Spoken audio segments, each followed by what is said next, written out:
Some U.S. senators are still pushing a bill for more anti-Iran sanctions despite objections from the White House and foreign policy experts.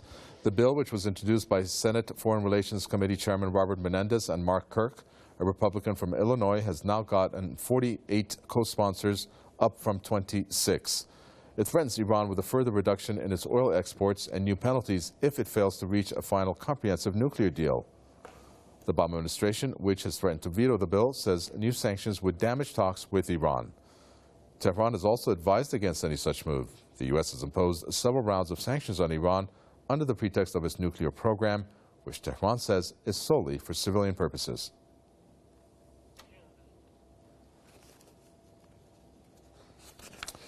Well, let's talk with international lawyer Franklin Lamb, who joins us from Beirut. Well, Franklin Lamb, taking a look at some of these U.S. senators pushing for more sanctions on Iran, they have said it's after if a nuclear deal is not reached. But at the same time, it doesn't help the spirit of the talks. Here it is, you're having not only the U.S., but the P5+1 group of countries trying to execute this interim nuclear deal, and yet these senators pushing for more sanctions. Why do you think they're doing this?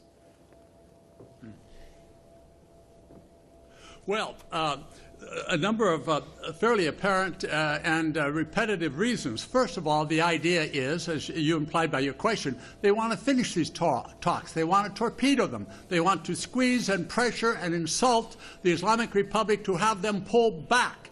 And as we know, there's apparently some pressure in Iran to also look carefully and cautiously at this. But what we are seeing today is a part of what we could only say has become a culture, a congressional culture, because it's happened for nearly half a century. And what is this culture? It is putting the interests, national security interests of a foreign government, of another country, ahead of ours, ahead of America. And they have no problem doing this, even in violation of the U.S. Foreign Agents Registration Act. Many of these 48, and certainly the leaders, are essentially paid and bought agents of Israel. Increasingly, the public is becoming aware of this. They know they're not going to succeed at this, but because they're paid for it and is expected of them, they're going along with this. But it's an embarrassment. It's an embarrassment to all Americans' allies that we have such a right-wing, neocon, anti-Arab, anti-Muslim, pro-Zionist clique in Congress.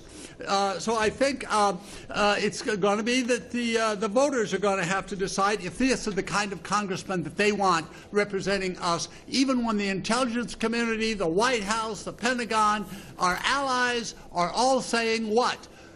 Don't do sanctions right now. That's explosive. Things are delicate. Let diplomacy work. These fellas don't want diplomacy to work.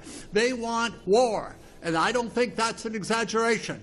They're 100% behind AIPAC on this. They take their instructions from, this conglomerate of something like 52 Zionist organizations, all putting Israel ahead of our country. And it's an embarrassment. It's not going to pass.